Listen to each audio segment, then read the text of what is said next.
Good morning, ladies and gentlemen. Welcome to the Regional Energy Dialogue.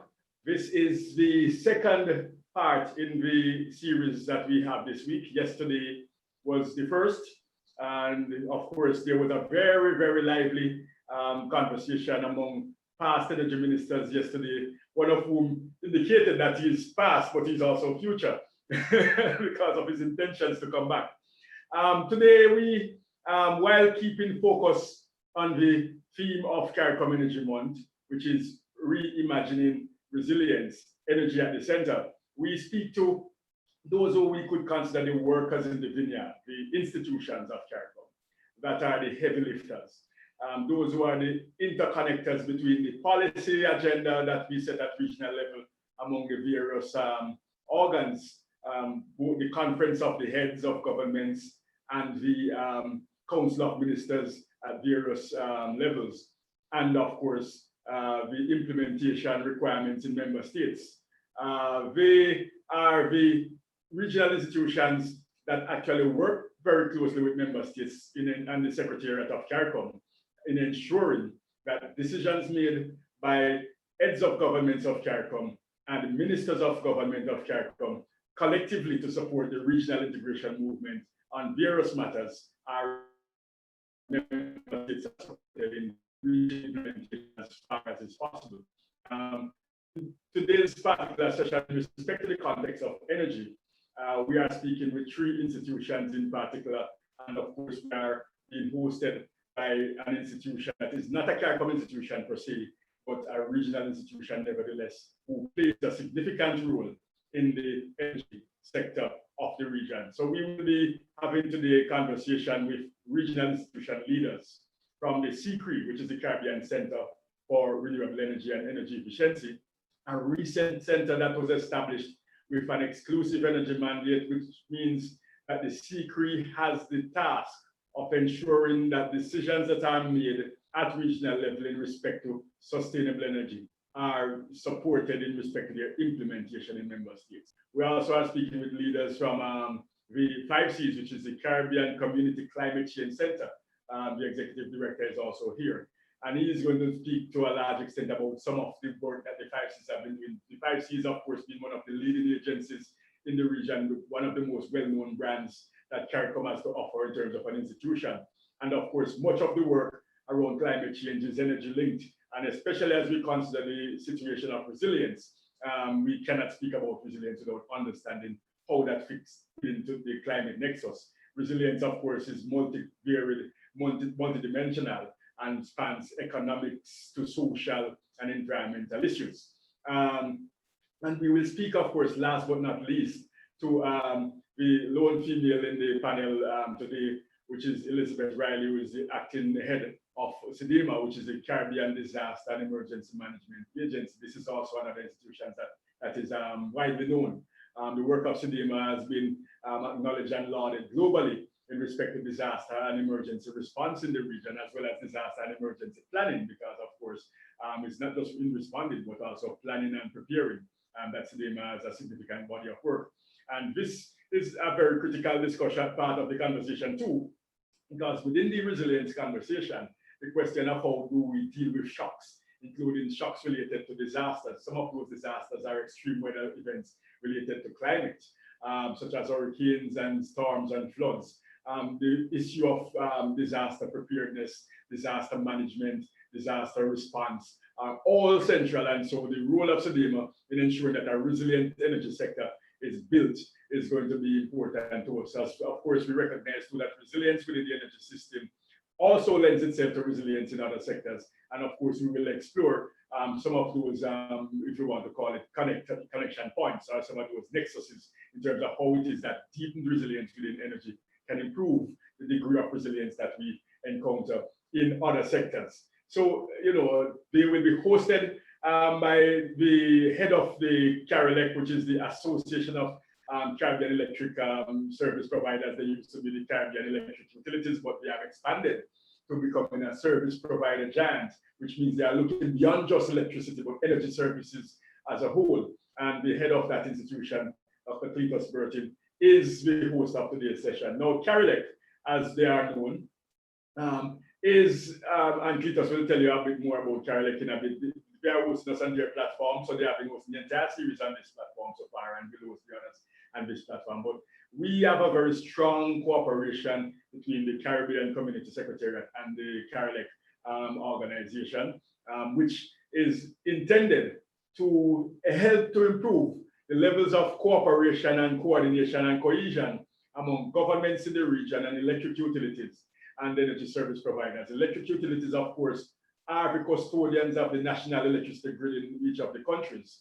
And it is with their participation in the development of the energy sector that we are able to do the things that we want to do with respect to electricity development. We cannot make progress in a significant way in terms of our ability to deliver clean, modern, efficient, resilient, cost-effective electricity services and other energy services too, if we were to have things our way as we are now intending them to become. We cannot make this progress without the electric utilities, and we have a very strong partnership with CARICOM as the basis to frame that partnership as a starting point at the level of the Secretariat, and so that we, in a sense, can promote that regionalization of actions with respect to the electricity sector. And there's a memorandum of understanding that was signed between CARICOM and CARICOM in 2018. And so I would like to acknowledge the role of CARICOM in really sitting at the front of a lot of the activities that we have been pursuing with respect to the energy sector within the region, albeit an organization which is not strictly a CARICOM institution, but rather a much wider institution than CARICOM itself. It's a Caribbean institution with members that are outside of CARICOM. So at this stage, without further ado, I know you didn't come to hear me, ladies and gentlemen, you came to hear from the experts and the institution heads. So I want to thank you for joining, those who have already joined, and of course, for those who have not yet joined, if you know anybody, you can encourage them to do so. There is a lot to come. And I will turn over at this stage to Dr. Cletus Burton, our host for today, as he probes the question of how it is that our institutions, what kind of visions and what kind of innovation the leaders of these institutions are using to drive our resilience in the region, and how is it that energy will continue to play a role at the center. Thank you very much. Over to you, Cletus. Hi, thank you. Thank you, Devon. Excellent overview. Always a pleasure to sit with you and to discuss these issues. As you mentioned, CARICOM and CARICOM go way back, and we've formalized that arrangement in terms of the MOU that was signed. I think it's also fitting to mention, Devon, for the information of our audience, that it's actually a good fit in that 60% of the member utilities of CARICOM are actually government-owned. So in terms of the integration with CARICOM as an intergovernmental agency, it does make sense, no? That CARICOM and CARICOM work closely together because we are indeed pursuing broadly the same agenda at the end of the day, looking for the economic, social, sustainable development of the people of the region. And so it is our pleasure at CARICOM to host this event. Thank you for joining us. We see the participant list climbing by the minute, and it's a distinct pleasure to have Dr. Gary Jackson, Dr. Colin Young, and Ms. Elizabeth Riley with us this morning. The way we will proceed, I will introduce them respectively, and they will talk a little bit about their organizations and their mandates, and go into an overview of their respective roles in this sector. And then we'll open up for more general discussions on the theme and on the issues as presented by Devon in his introductory remarks. So first of all, Dr. Gary Jackson is the Executive Director of CCRI. For those of you who are not aware, CCRI is a new babe, as it were, recently founded, and Gary will tell you more about maybe the background and how it has come to be. Dr. Jackson is also an energy consultant with diverse involvement in the Caribbean energy sector. He is the founder and director of Empowered Caribbean Communities, and also its research arm, the Caribbean Energy Solution Research Institute. His previous roles at Wigton Wind Farm and the Center of Excellence for Renewable Energy in Jamaica, division of Petroleum Corporation of Jamaica. He previously held the role of Executive Director of CARICOM, so he's well aware of the role of CARILEC in the energy space. And he has been also active in the academic space, being a lecturer on integrating alternative energy at the University of the West Indies. He's a firm believer in the importance of utilizing research and academia in industry, and he has pursued studies in hydroelectric power and power flow modeling for distributed energy as a Fulbright Nexus scholar. And he holds a PhD in mechanical engineering, an MSc in project management, and a BSc in mechanical engineering from the University of the West Indies, St. Augustine campus.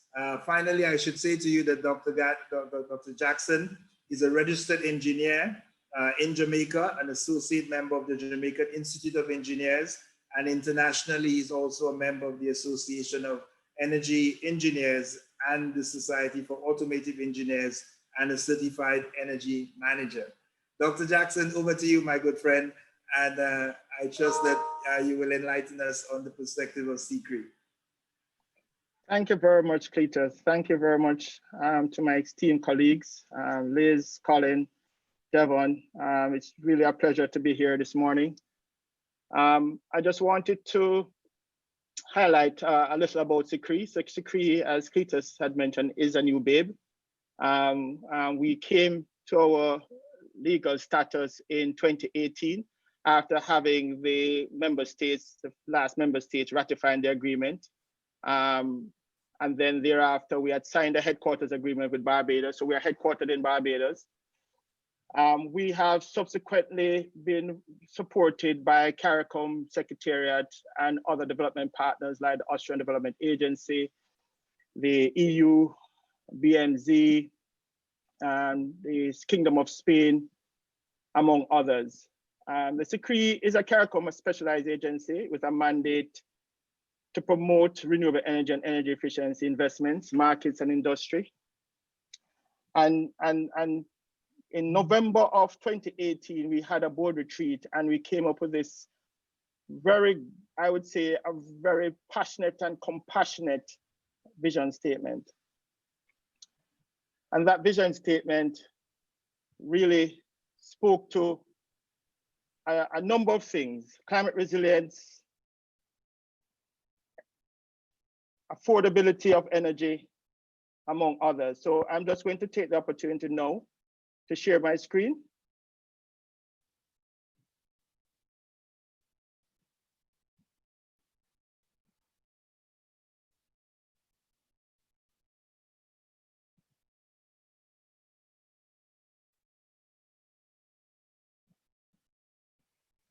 So the CCRE vision: transforming the energy landscape into a climate resilient, sustainable, and affordable sector focused on improving the lives of our people. You'll note that I've highlighted people there, which is very critical and a center of what we actually do at the CCRE. And by extension, that's the work that we do with all of our partners as well, including those regional institutions that are sitting in this room with us right now, 5Cs, CDMO, and the CARICOM Secretariat as a regional entity for all our member states. But I'm in a little somber mode this morning, I must admit. With the rainfalls that we are having, speaks to our vulnerability. And I would just like to take a moment, just about a minute, if you would bear with me. Just in recent times, I've never seen so much rainfall in Barbados since I've been here. But to know that somebody actually lost their life, a young man, 21 years old, because of the floods. I'm not sure if it was a river or what it was, but it obviously trapped the young man and took him away with the water that was there. And I guess he was just challenged and he didn't make it. So I'd just like to take a 1 minute pause, even to reflect on our family members who have lost in COVID, and also persons who have suffered from this devastation. We know that there was a family that was lost in Jamaica because of the floods as well. So I'd like to use this moment just to take 1 minute of silence and just reflect on those families who have lost loved ones and persons who are struggling through this moment of challenges and disaster.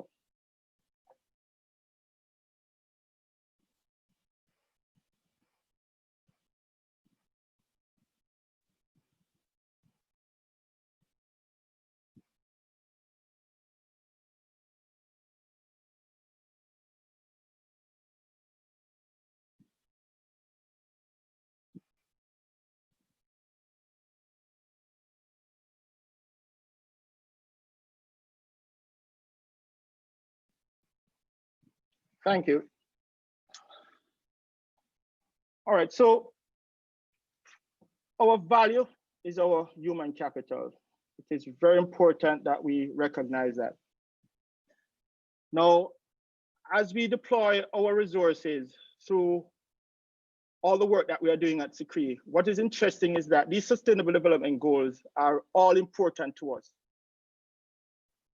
But one of the ones that strikes me the most in all that we do, we spoke about poverty, clean energy, life on land, life below water. For me, number 17 is the most critical one.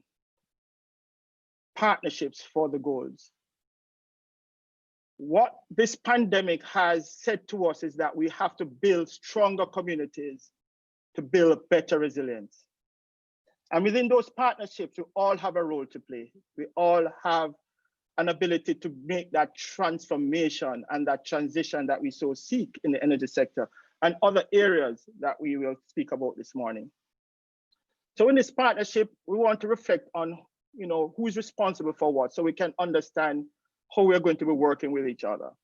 Who will be accountable for the actions and who will be supported, or who we will get support from for these actions, and who will actually consult with for these actions, so we can actually operate in a very collective and coordinated way. And then that information needs to go through our partners. We need to get information from our people, and those people will have to inform our public policy, and then our public policy can be implemented by our technocrats. And then we get to a point of implementation of all those policy directives that we have. So this area of partnership is so important through our human capital. But in doing so, we need to build knowledge. And one of the things that we're working on with CARICOM Secretariat is building a CARICOM Energy Knowledge Hub. And that hub will provide information to drive the transition that we so seek. Without information, it's hard for us to navigate the landscape. It's hard for us to understand what our vulnerabilities are, what are our challenges, and how we are going to build a better tomorrow for the future of our children. So it's like a tree. It needs to be grounded. It needs to have a strong root that would not be disrupted by a hurricane, that would not be disrupted by COVID-19, that would not be disrupted by the rainfall that caused flooding, that has caused landslide, that has caused loss of life. We have to be strong in this development, and we have to ensure that as this tree grows, that we nurture it and that we build the capacity for a generation that follows us. So this hub that I referred to will be the center for energy, for everything energy. We want to liaise with our regional partners that sits in this room and other regional partners, our university network, the RUN, our thematic hubs that has been instituted within the CARICOM, and all our development partners that we've been working with. So we want it to be a knowledge repository, so we can actually have that knowledge shared across the region and across the world. We want to establish learning management, and CARILEC has established a good learning environment, and we want to work with CARILEC to also build further on this learning management platform so that we can actually have the capacity built within our region. And we want to bring people together. We want to bring experts together. We want to bring governments together. We want to bring the private sector together in this community of practice, because we have problems to solve. We have challenges that we need to resolve. So we don't want to be in a position where we don't have the ability to connect with each other. So this is going to be very important for us. So as we build this knowledge, we need to build project portfolios. We need to build and deploy these projects across the landscape. But to do that, we need information. I found this very interesting graph that I actually, Cletus mentioned that I was a recipient of a Fulbright scholarship, but what was more important to that scholarship was where I went. I actually did at National Renewable Energy Laboratory in Colorado. And there was a gentleman there who shared this acronym, and the Caribbean is full of acronyms. So this was an acronym called SHROPTIC. So we actually were able to pronounce this acronym, SROPTTC, SHROPTIC. And what was interesting about this acronym from NREL is that for you to have these projects, and you need to have information, you need to have knowledge of what you're dealing with. If you note in the graph, if you don't have a site and you don't have a resource, you don't have an off-taker, you know, and all those other things below, you're at a high risk. So for you to de-risk this project or de-risk these initiatives, you need to move from the unknowns, which is at the top, to knowns. So you have to have information. So your development risk capital is what's going to help you to do that. But for you to do that, you need money, that capital, to de-risk the project. So you need to have a site, you need to have the resource, you need to understand the elements of the resource, how available it is, and you need to have an off-taker. It has to be transactional. Even if it's energy efficiency, you need to have an off-taker. And there are, within the regulated environment of each country, there are permits that you need to address. And then you have to choose the right technology. That technology needs to be resilient enough for what is to come. If it's a flood, if it's a hurricane, to a point, obviously, where costs can be managed. And you need to find the right team. We spoke about partnerships, but you have to establish the right team. And then you need capital. We did add another C to this whole dynamics, and we call construction, but within that C, there's another set of acronyms that I won't go into right now that you'll need to have. And that construction, you need to develop a methodology that is very consistent to the environment that you're working in, that is safe, environmentally friendly, and that will build better resilience for the system that you're deploying. But you will note that you'll have to eliminate these risks or reduce these risks before you can get into an investment or discussions with a financier. So in so doing, we have to work with our regional partners or financial institutions to build that capacity for them to understand this project profile and for them to understand how they're going to go from a concept to bankability.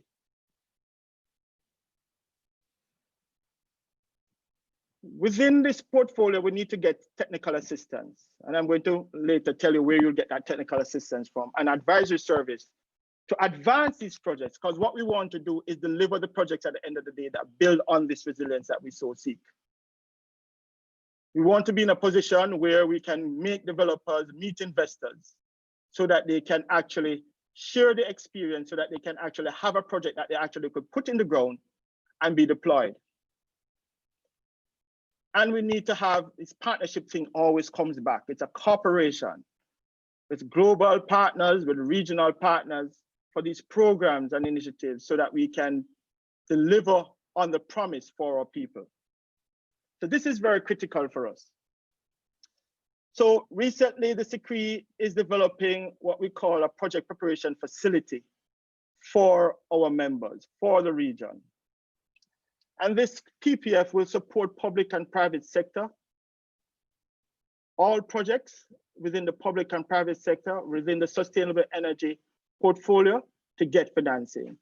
Obviously, there are limitations on how much the project preparation facility can help, but there are mechanisms of how we can introduce you to the facility by having you come up to speed through the learning management system that I mentioned earlier for you to understand what you will require to build those projects going forward. But all that I'm saying is really how we connect these dots, how we are going to build a better, resilient energy infrastructure for the future. And this is the bullseye. It goes back to that sustainable development goal number 17. But more so, it goes back to how we are going to support our region in planning for the future. One interesting part of this planning parameter is the integrated resource and resilience plan for the energy sector, one of the areas that the SECRE is actually working on now with 5 member states. And what this integrated resource and resilience plan speaks to is looking at all scenarios as much as possible, but to narrow that down into a few, understanding the objectives of what we are trying to achieve through this plan.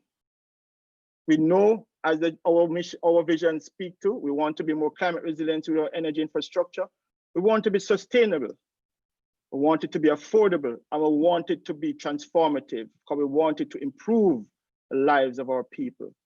So as we look at this plan, we have to look at the supply. We have to understand the different technologies that we want on the supply side. We have to understand the transmission and distribution that we need to take that energy source, the power from that energy supply to a demand. But in doing so, we have to understand the vulnerabilities of that infrastructure to climate.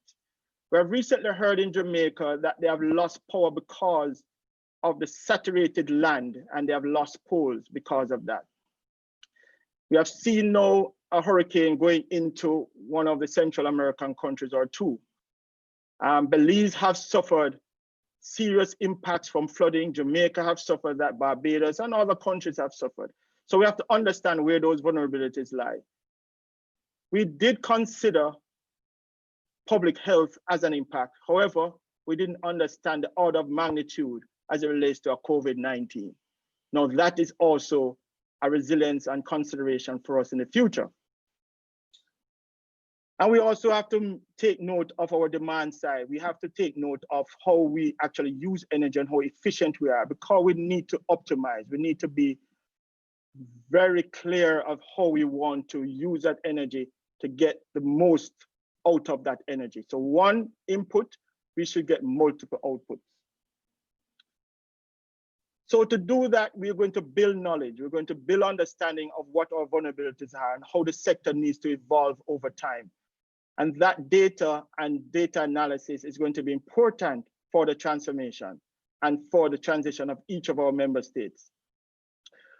We have grown over the years as a region, but as we move towards these aggressive targets, these ambitious targets, we need to be in a position to prepare these projects properly to be delivered to meet the needs of our people.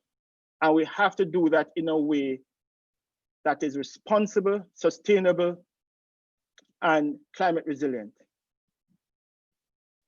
And we need to get the information out. We don't want to keep secrets from the people. We want them to understand what we're trying to do for them, because they are also a part of the solution. So we want them to respond to the actions that we're taking. We want them to respond to the policy directions, because it's for them to help us to get to the end of the pipe. So I just want to leave you with this. The people informs the policy, and the policy supports the people. The policy informs the plan, and the plan also drives policy change. And the plan equates to projects, and the projects supports the people. Thank you very much.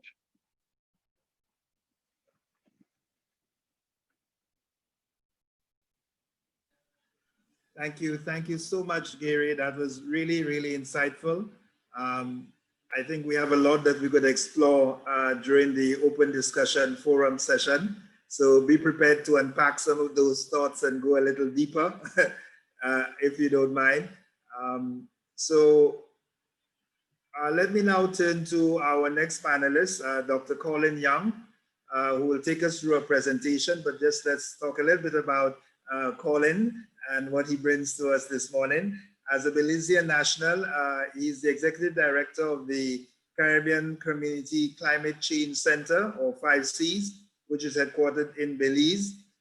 Prior to this appointment, Dr. Young served as the Chief Executive Officer of the Social Security Board, a parastatal entity that administers the country's Social Security Fund. He was there for about 2 years. And he championed contribution reform, technology transformation, and other numerous legislative changes. More to the discussions for today, Dr. Young has served previously as a CEO in the Ministry of Agriculture, Forestry, Fisheries, the Environment and Sustainable Development, where he had overall responsibility for all of the portfolios, which included climate change, other than agriculture, as well as the CEO in the Ministry of Energy, Science, Technology, and Public Utilities. And Colin, just update us, as we say CEO in the Belizean context, that equates to a permanent secretary, yes? Yes. Right. Right, right. So CEO, I remember that you did some reforms and the position of permanent secretary is now known as CEO. Yes. Excellent. Dr. Young has also served on numerous boards, including the Green Climate Fund, a financial mechanism under the United Nations Framework Convention on Climate Change, and he holds a Master of Science and a doctoral degree in Ecology and Evolutionary Biology from the University of Connecticut in the US. So Colin, the floor is all yours now. Thank you. Thank you very much, Cletus, and good morning, everyone. I want to acknowledge the CARICOM Secretariat and CARILEC for their very important role in convening this very important session for the Energy Month, and particularly looking at the vision and innovations in the energy space. And unlike my friend Gary, the 5 Cs have been around for a much longer period of time. The center was established in 2002, and it became operational in 2005. And as you just rightly said, it is located and headquartered in Belize. And so I will now share my screen with a very brief presentation. Let's see if that works.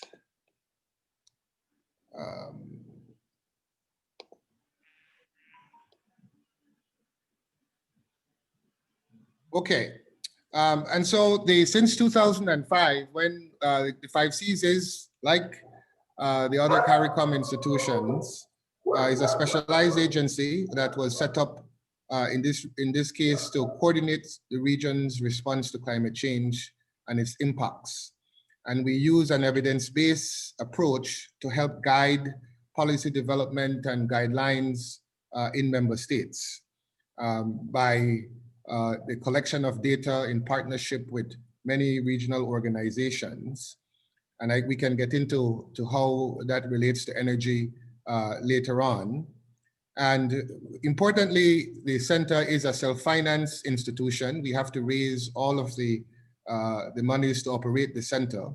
And in doing that, we also work very closely with member states to mobilize climate financing for implementation of various mitigation and adaptation projects, many of which include energy efficiency and renewable energy projects within our member states. And I can talk about some of the lessons we've learned from doing that over the last 15 years. And very importantly to the mandate is the regional climate change data and documentation that the center has amassed over the last 15 years. We have a clearinghouse at the center that houses the largest Caribbean specific data on climate change in the region. And that includes in various sectors, whether it's in energy, whether it's, and soon CCRE as a specialized renewable energy and energy efficiency entity will obviously be critical to the energy database and energy hub. But we also have on water, agriculture, and some of the other key sectors as well. So that's our mandate. And for 15 years, the center has been delivering on this mandate to member states. Gary mentioned just now how important partnerships are for delivering on the work that we do. And the same is absolutely true for the 5 Cs. In fact, this slide here shows some of our regional partners that we collaborate with. And in some cases, we have very strong partnerships, and others we need to ensure that we bolster and strengthen the partnerships we have. Because what is absolutely clear is that climate change is everybody's business, and we need an integrated approach to how we address the various impacts from climate change. And so having a very clear understanding of the strengths that each of us bring to the table has served the 5 Cs very well in the execution of its mandate. Simply because, as I said, our vision is looking at how do we empower people within the region to act on climate change. And so we've whether it's the UE and the climate modeling group there that helps us to take the global climate models and that is very coarse and bring it down to the regional climate models that then can help to inform decisions on the ground within the member states. Liz will talk about SEDIMA, so I won't mention anything there. And CIMH, for example, very critical to the work we do because of the monitoring stations that are all across the Caribbean, that we look at sea level rise, for example, and we have these coral reef monitoring stations that are also throughout the Caribbean that can help inform policies and decision making. We also have a wonderful partnership with international agencies that are key to the work of the center. And I don't want to repeat what I just said, but I want to underscore the point that Gary raised, that that Sustainable Development Goal number 17 about partnerships is at the forefront of what it would take to get the kind of harmonization and alignment across the region and among the various institutions to ensure that we are not duplicating efforts, that we're leveraging opportunities, that we're leveraging strengths, and that we're leveraging the experiences that we've gained over the last decade or so in terms of climate change adaptation, climate change mitigation. The center was commissioned by the heads of government to prepare the regional framework for achieving development resilient to climate change. And the center did this on the request of the heads, and it was approved by the heads of government. And I just want to highlight the last two sessions here. If I can just go back. In terms of, as it relates to today's conversation about promoting actions and arrangements to reduce greenhouse gas emissions. And this is directly related to energy, both on the terms of the mitigation side and also on the adaptation side.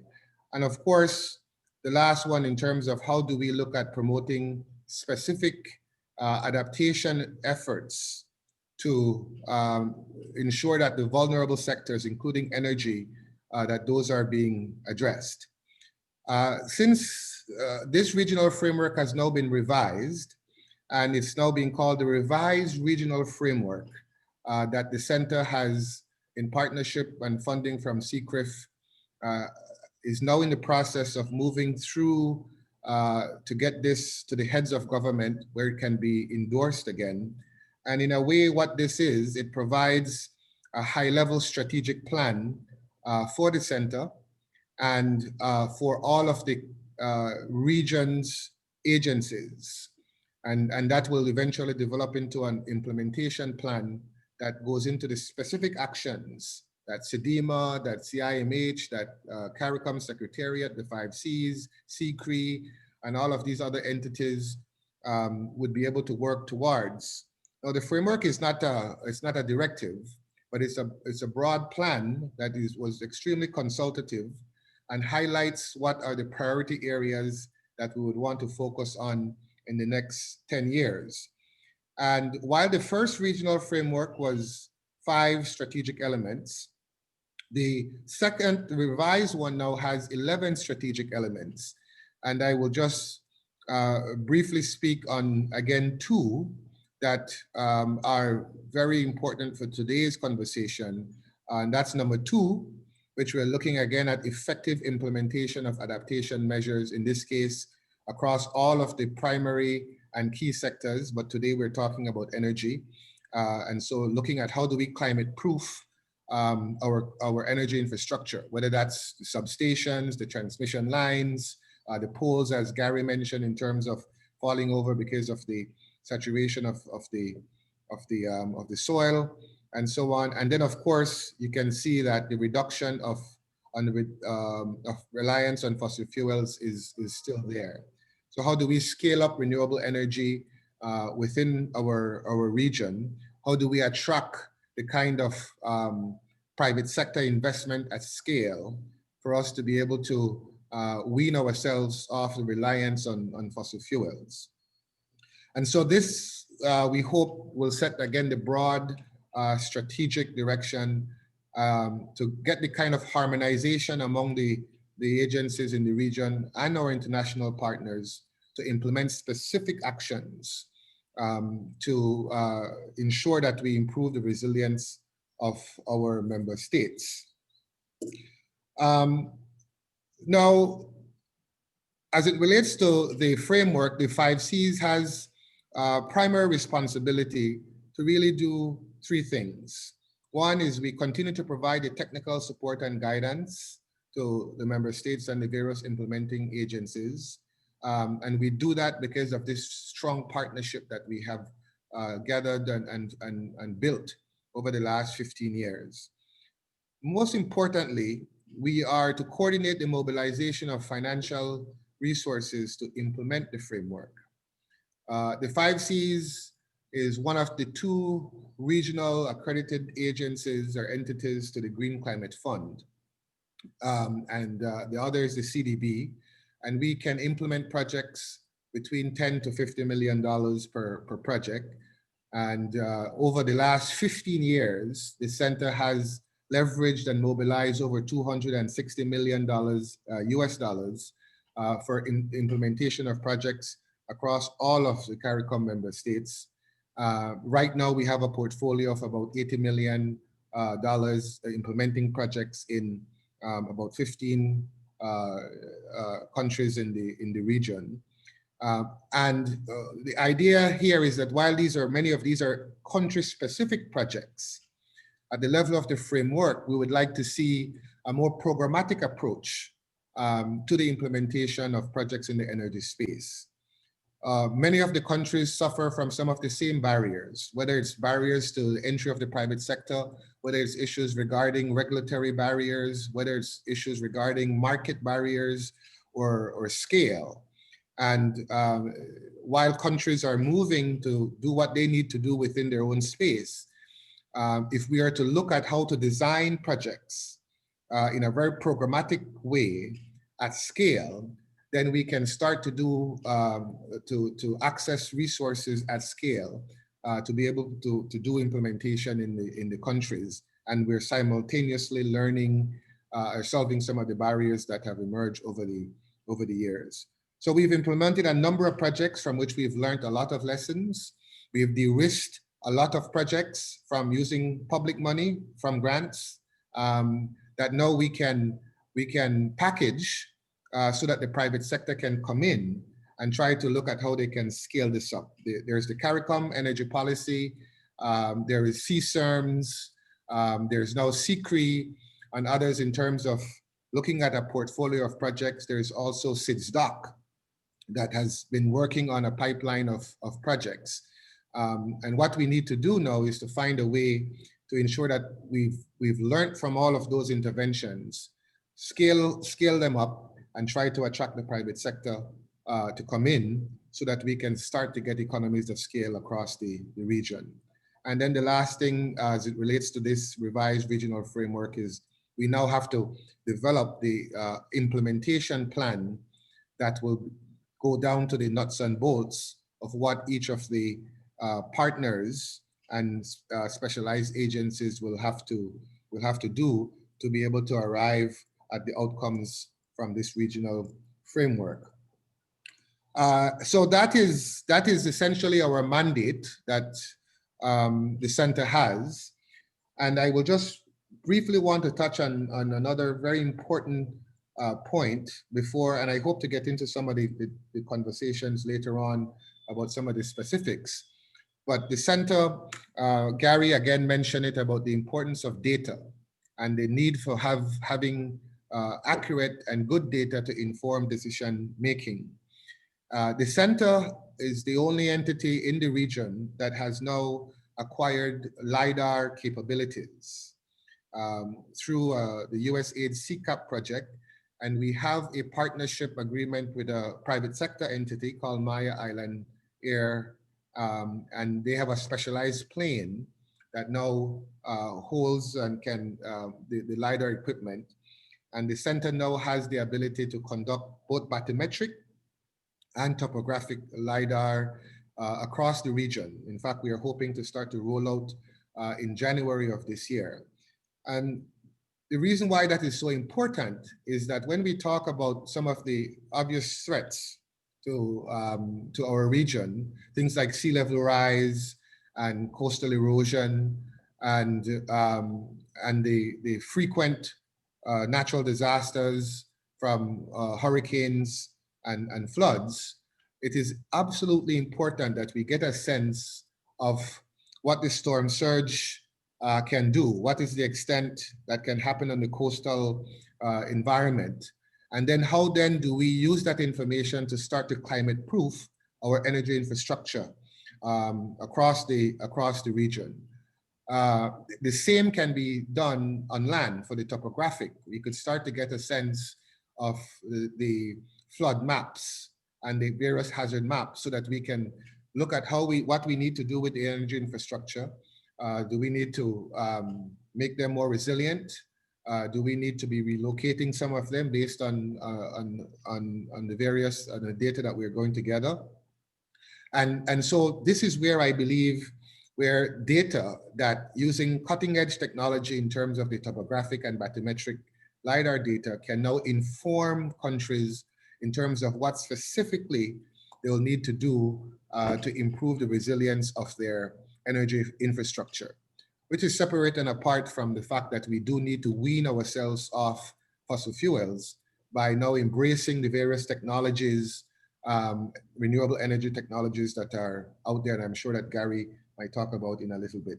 So I will stop there for now and hope to come back later on and talk more about some of what is it I feel we can do to ensure that we get the kind of ambition and we get the kind of scale in trying to ensure that we become more energy resilient and climate resilient in the space. So thank you.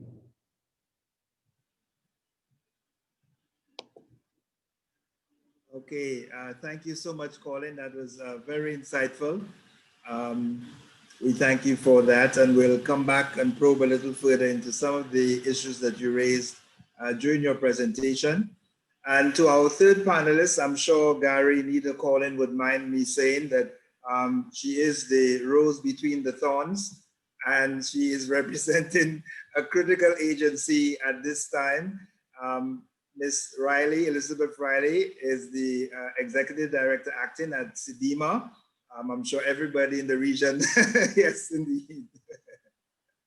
Everybody in the region will be familiar with CDEMA, the Caribbean Disaster Emergency Management Agency. And she has held the post of Deputy Executive Director since April 2012. And she also acted as in the deputy position between 2008 and 2012. So Ms. Riley has over 20 years experience. You may not see it by looking at her on the screen, but over 20 years experience in the area of disaster management at the regional and international levels in various capacities. And as the Deputy Director, she has overall responsibility for the agency's technical programming, provided strategic guidance in the areas of preparedness and response, mitigation, recovery, education and training, and information management, which we have spoken to throughout the morning so far.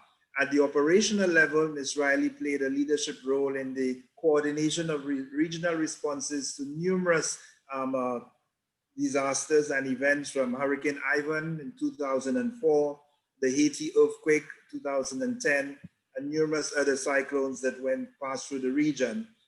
Her field experience, obviously, with CDEMA would have included the aftermath of Hurricanes Irma and Dorian. Would recall these more recent.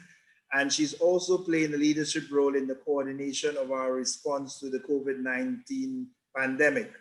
She's also written and presented published technical papers in disaster management and environmental management with CDEMA, and prior to that in her tenure at the University of the West Indies and also the Ministry of Physical Development and Environment in Barbados.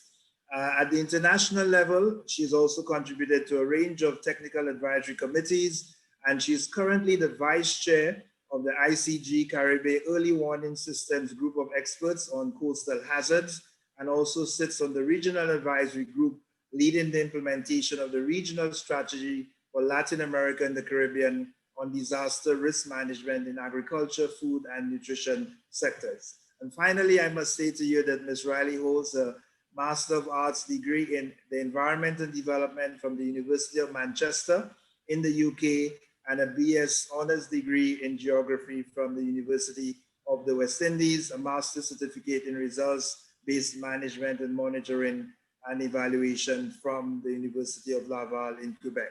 So over to you, Liz. Happy to have you. Good to see you. And we look forward to hearing from you. Thank you so much, Chair. I'll just share my screen. Okay, so first of all, I want to express my thanks to the CARICOM Secretariat and the Energy team there, and to CARILEC as well for organizing this dialogue. And I really enjoy the engagement at the sectoral level, because every time I engage, I learn more, and I really appreciated the presentations by my fellow panelists a few minutes ago. So SEDIMA, I guess we're the old institution in the group. We're actually going to be 30 years next year, and having been established back in 1991. So in terms of the mandate that's been given to the agency through the agreement establishing SEDIMA, we have essentially 5 areas that we've been asked to address. And you're probably aware that we mobilize and coordinate disaster relief in support of impacted states.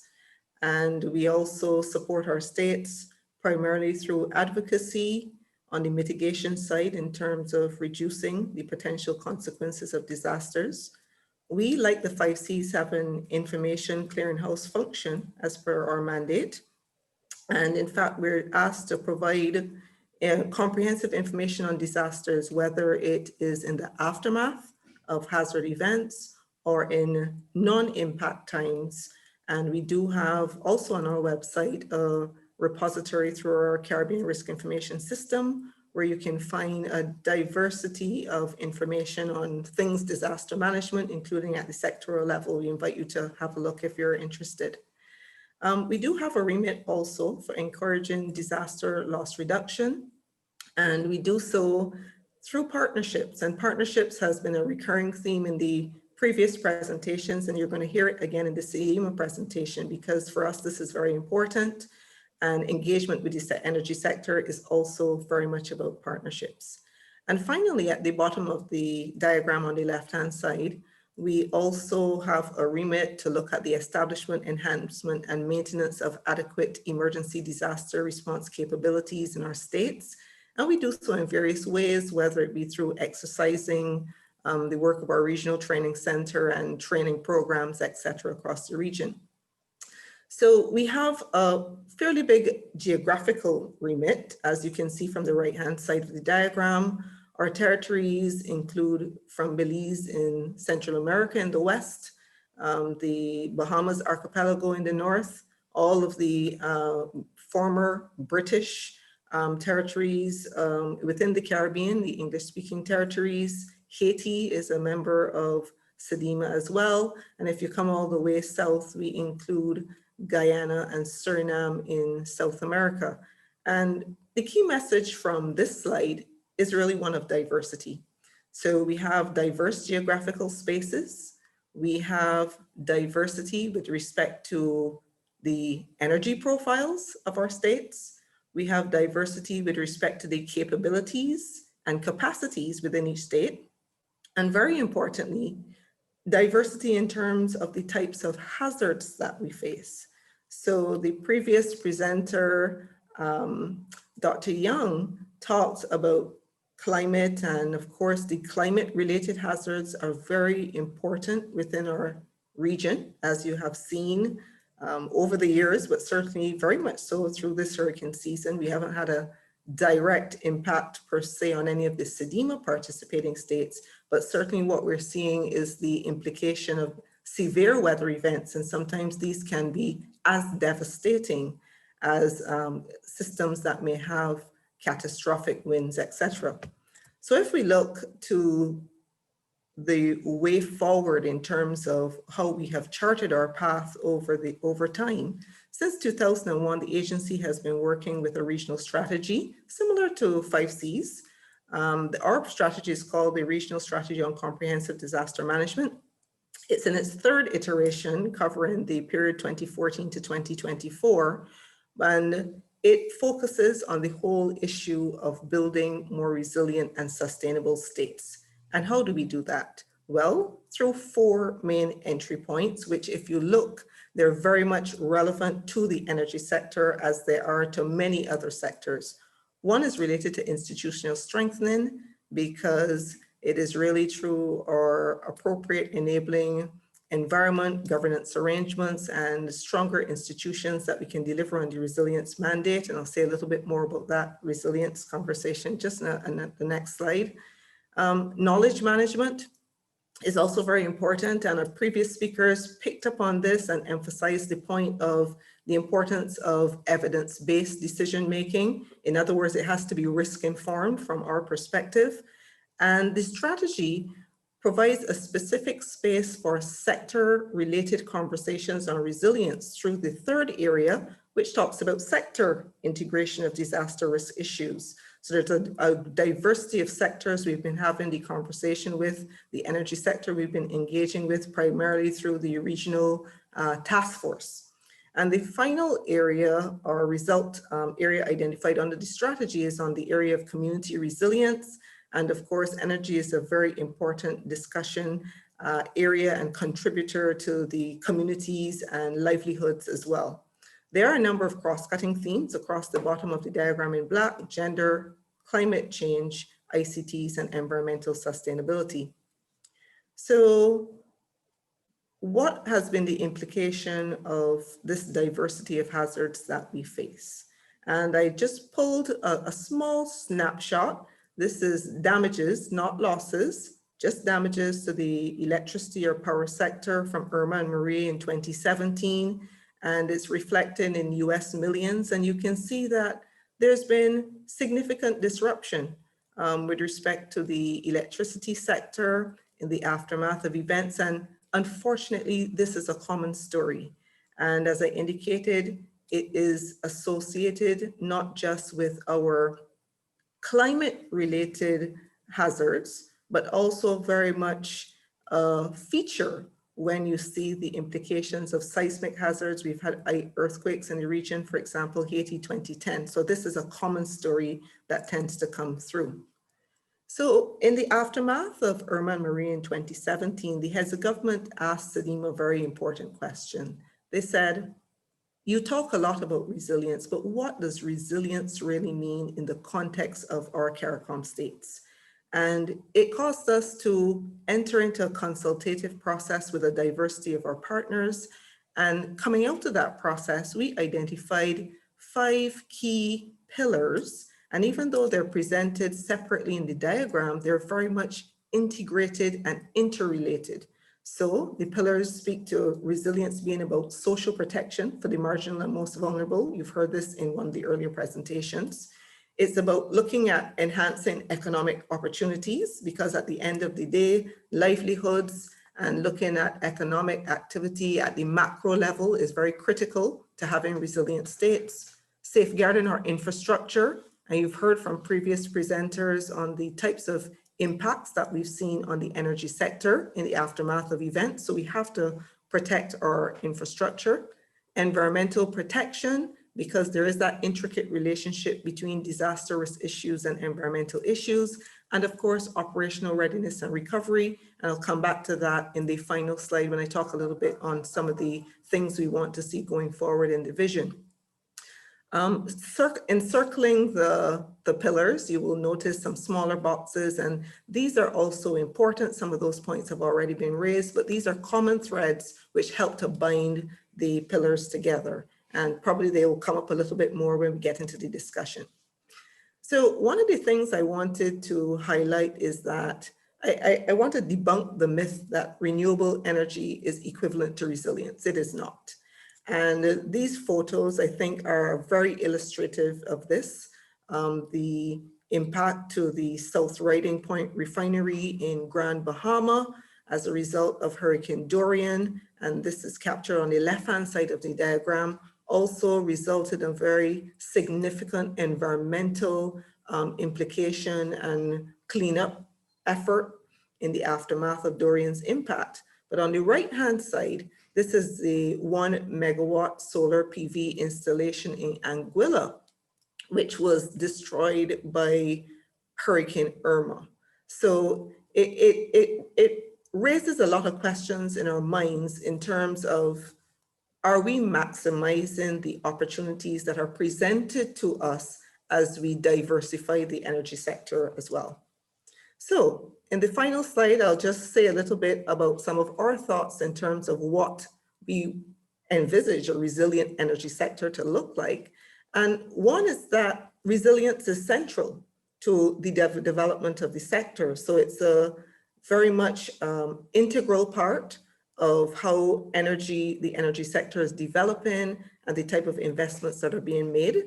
It is giving due cognizance to the complex multi-hazard environment in which we live. The climate hazards, of course, are incredibly critical to the conversation, but we have to also bear in mind other hazards. And certainly we've seen it in seismic related events, but also more recently in the COVID-19 pandemic and some of the implications also for the energy sector. And probably this will come up a bit more in the discussions. We also support the point about governance and partnerships, about the creating the spaces and facilitating the connections between the energy sector and other critical actors to facilitate the resilience building. It's about business continuity planning being an integral part of how the energy sector is operating, operational readiness. And I think this is a very important part. One of the critical features we've been seeing recently, even with our cyclonic systems, is really the rapid rate of intensification. We've seen it with ETA, we've seen it with IOTA and other systems as well. And it means that the speed of our operational readiness should be ahead of the speed of how quickly these systems are intensifying. And I say this because I know sometimes operational plans, disaster plans, etc., may take a few days to really ramp up, but the systems aren't giving us that time anymore. So that's something we have to think about.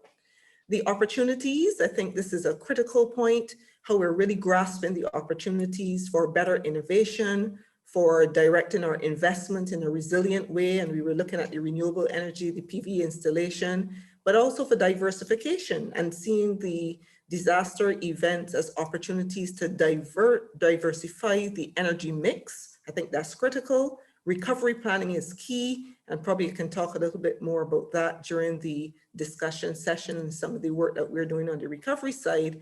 And of course, building that evidence base so that the decisions are risk informed. So I'll pause here and I look forward to the further discussions based on the presentation.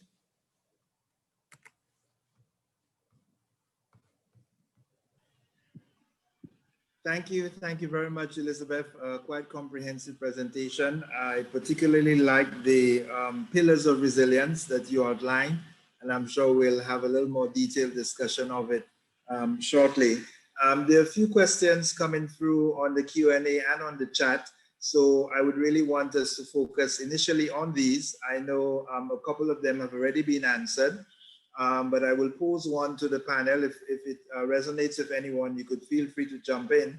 One question is, has CARICOM, the 5 Cs or CCRI considered implementing the ISO 37101, which speaks to sustainable development in communities, which provides a continuous improvement management process for monitoring progress using specific indicators? So whether it is this ISO standard or any other relevant standard, perhaps the panelists would want to speak to the role of standards in the course of their respective operations, in particular the ISO 37101.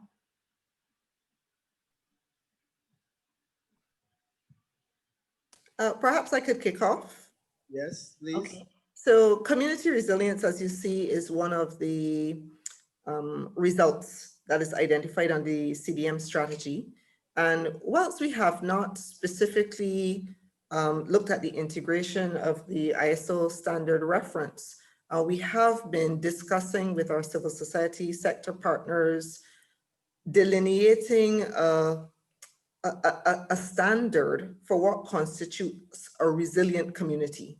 So we've been talking a lot about this in terms of the kinds of skill sets that we would want to see reflected within the community, the types of risk information that's available to the community, how it informs the community disaster planning, standards with respect to exercising of that plan, and really feedback loops in the aftermath of events and how we can strengthen community resilience in that regard.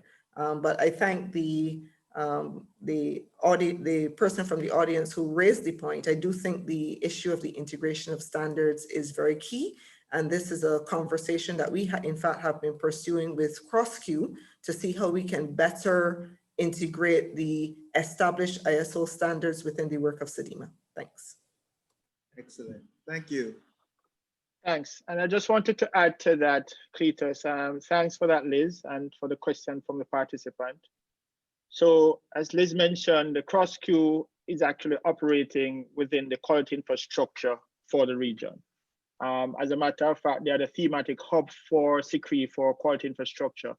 And one of the things that that was recently deployed was the Caribbean Regional Energy Efficiency Building Code that will speak to a building, but as it relates to sustainable development and sustainability for communities, as Liz mentioned, that is part of the integration that will need to happen as a next step. And I think one of the critical things is a consultation that we have within the communities of each of the member states, and for the political directorate to help to drive that consultation for us to have a better understanding of what the requirements or the people needs are, so that they are part of that solution going forward. Thanks. Great, thank you.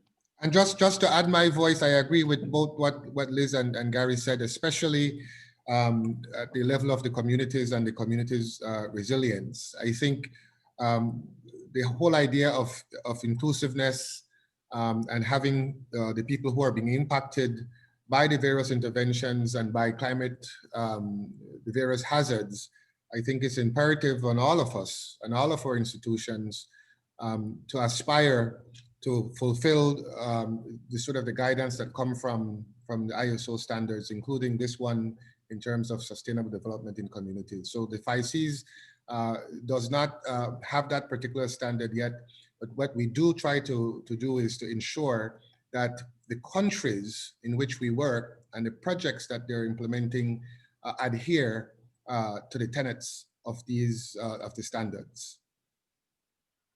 Great. Thank you, Colin. Thank you, Gary, for adding to Liz's response. Another question coming through, which may more speak to Gary's interest. Given the vulnerabilities to climate and weather risk across CARICOM, the question is, how can the design, selection, and location of RE installations be adapted to manage the aforementioned vulnerabilities? I see Colin nodding as well, so you may want to jump in after Gary speaks. All right, so within the technology and its ability to withstand certain climate events, work has been taking place in that area to actually strengthen infrastructure. But more so, one of the things that we are doing under the Integrated Resource and Resilience Plan is actually understand where the vulnerability exists. So we have vulnerability maps for flooding, droughts, because as Liz says, renewable energy is not the panacea. It also is seriously impacted, and she has seen that 1 megawatt plant in Anguilla. I know CDB had developed some work in relation to solar systems and being up to a category 4, I think. But more than that, you need to understand a lot more about climate events in particular areas within the system. Within the island, and the IRP is actually setting up to do what you call the least regret path. So you may not be able to eliminate all risks or all events that will impact the system, but you'll be able to use empirical information based on the climatology or whatever it is that we get from, for example, the Climate Institute of Meteorology and Hydrology, CIMH, who is a partner of us. Yourself, Cletus, in relation to what utilities would have experienced over time, the work that 5Cs would have been doing in relation to climate information, and the work that SEDEMA is doing in relation to response and the difficulties they may have in those reverse response actions. So all of that combined is what we'll have to use to develop and understand the integrated resource and resilience plan deployment to ensure that the plan reflects the least regrets. I know before in most countries, we used to do what we call least cost. But one of the things that we have to understand as we move to a least regret path, there's an adaptation strategy that will have a cost implication. And within that cost implication, we need to understand how countries are going to actually finance this event based on the parametric or the climatic data that they have certain confidence of these vulnerabilities that are set up in the system so that we can avoid them in the future. Great, thank you. Any thoughts there, Colin? Yes, I'll focus on the side of in terms of the financing. But in order for us to get there, we have to get a sense of the data that is going to inform any kind of intervention. And without that, then we keep making plans that are in the short term, and we find that a few years down the road, our energy infrastructure is now threatened by some sort of climate hazard that we planned for it, but we didn't plan with the right set of data to make the kind of intervention that we needed to make. Earlier this morning, I was sharing to some of you that we had because of ETA's flood in Belize, we had some massive flood that may turn out to be maybe a 70-year or 100-year flood. And the Belize Water Services Limited, the utility, had moved a pipe that ran across a river to a major municipality. In 2008, the water level had risen about 25 feet. And so they thought that they're moving it 10 feet higher so that it is going to be resilient or escape the next big flood. Well, guess what? The river rose over 32 feet and it took the pipe, right? And so the idea is it's going to be expensive, it's going to be piecemeal, unless we start to understand the climate risk, the hazard, and then try to build the resiliency into the systems as best as possible. Now, this requires obviously significant financing. But in order for us to qualify for grants and public sector money, you need the data. Without the data, it's very hard to design the projects at scale to get these kinds of intervention to then marry along with the national or domestic resources from within the country. The same goes for things like your substations. It turns out that the electricity utility is unable to get to certain locations because the roads are flooded and the bridges are flooded. And so when you start to look at your vulnerability index for the various sectors, including energy, water, and other utilities, and then you get a sense using various data that we have, and then you try to understand what is it going to take in terms of financing to climate proof that energy infrastructure.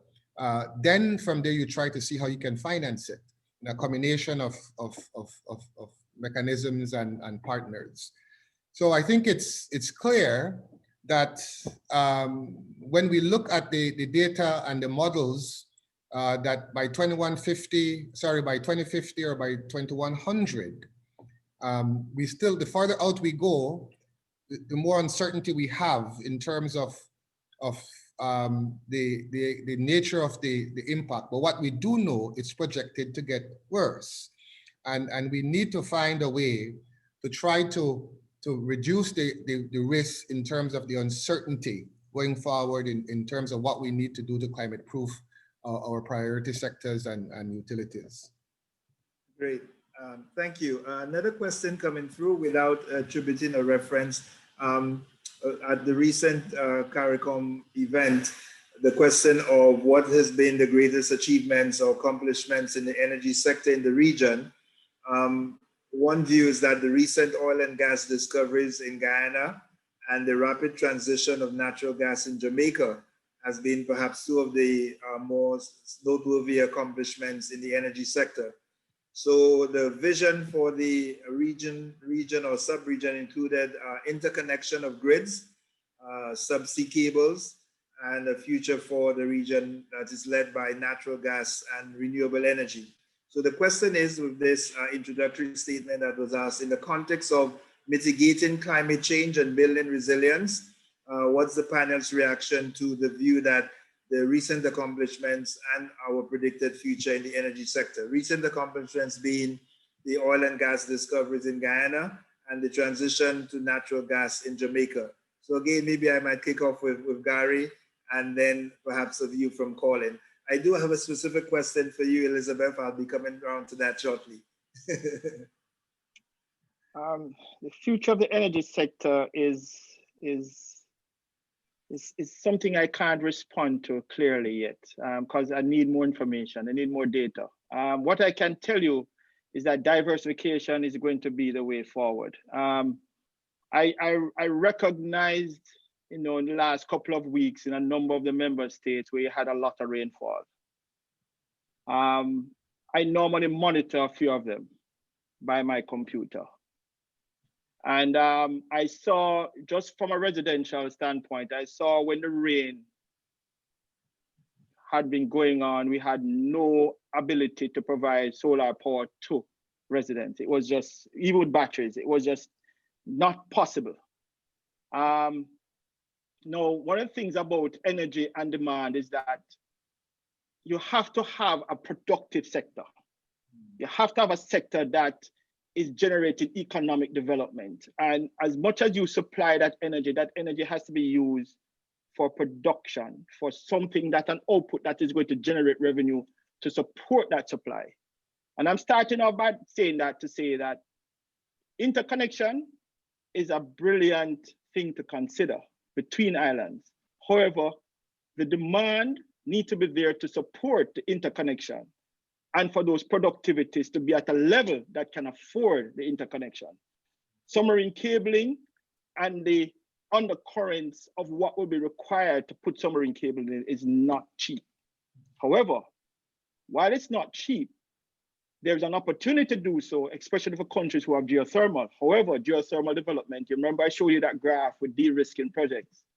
That means you'll have to have entities who are willing to support the development capital to get you to a point of building that project. I'm saying all that to say that every single resource has a risk. And I think that is going to be important for us as a region to understand all those risks and to make a clear indication of what our regional energy integration will look like for the future. And to that note, recently, this was presented to COTED by CARICOM through the CARICOM Energy Desk. And one of the things that we are going to be setting up is a task force, because this particular initiative of how we want to deploy energy and how we want to use energy, it will need to be a regional effort and leave no man behind. As the UN Director General said, leave no man behind, because it's going to take a collective effort for us to have a future that we can say is sustainable. So the gas exploration, I see gas as a transition fuel. I don't see gas here forever. I see it as an ability to build additional innovation and capacity for us to look at what else can we deploy that has a greater sustainability and can mitigate the climate aspect of it. But it is going to be a number of parts that is going to make the whole. So there's no one silver bullet in this particular initiative. But I look forward to the engagement, because I think this is going to require a number of bright young people to help us to navigate this path. Thanks. Right. Thank you, Gary. Any thoughts, Colin, on this further? Yes, just briefly, I want to to second what Gary just mentioned, I think the key here in terms of the future of the energy sector lies in the ability of CARICOM as a bloc and the political leadership to really get the kind of enabling environment set up. Because we have been saying for a while, and if you look at the CARICOM energy policy and CSERMs, that is trying to harmonize policies and regulations across our member states so that we can deal with barriers that we have, like, for example, issues of scale, issues of small market sizes within our individual countries. And while interventions are expensive, what we do know is that when we increase the pool of persons that we serve, then the price comes down a little bit, unless we get so concerned in terms of the expensiveness of the intervention. If we look at what it costs us when we don't climate proof, and we balance those together, you will see that we must try to find a way to ensure that we do what we can to climate proof our energy infrastructure in this case. But we don't have our heads in the sand, and we know that many of our countries have serious barriers. One of them is the high debt, and two, not having access to concessional financing to be able to do some of what needs to occur to climate proof. This is where, again, I think we will never have enough money from the donors that we work with, because that's usually too slow. It takes too long to come. So we will have to find ways to have the private sector come in, and we have to ensure that all of the risks that is involved in that, whether it's political risk, whether it's the natural hazard risk, all of these things are factored in such a way that the enabling environment allows us to scale up interventions across the region. So we've done a lot to say what is it that we need to do at the policy level, at the regulation level, at the legislative level. We now need to find a way to ensure that we start putting those things into practice. Thank you very much. If I could turn my focus to CDEMA, when I listened to you, Elizabeth, I noticed that one of the key things that struck me was a clear articulation that we're in a multi-hazard environment, and it would take a multi-sectoral, or as you put it, sector-integrated response, and layered upon that is a multi-layered approach. So your pillars of resilience really struck out. So my question is, what aspects of the pillars cause you the most concern? What keeps you up at night in terms of the pillars that you think we need strengthening the most? Where in your mind are the biggest gaps that we ought to be possibly paying more attention to? Well, for me, that's an easy answer, because the work that we do is about people. And I think for me, the social protection in terms of those that are vulnerable is always going to be at the forefront of the work that we do at CDEMA. So, and I think this is an area that is getting more challenging to tackle. We've seen, for example, with the impact of COVID-19, that the economic profiles of our countries have changed in the space of 4, 5, 6 months.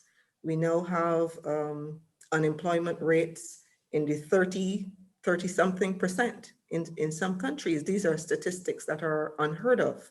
So what we're seeing is that more and more persons are slipping below that line or hovering over that line, and anything can be a tipping point. So for me, that's the critical one, because it's really about the people.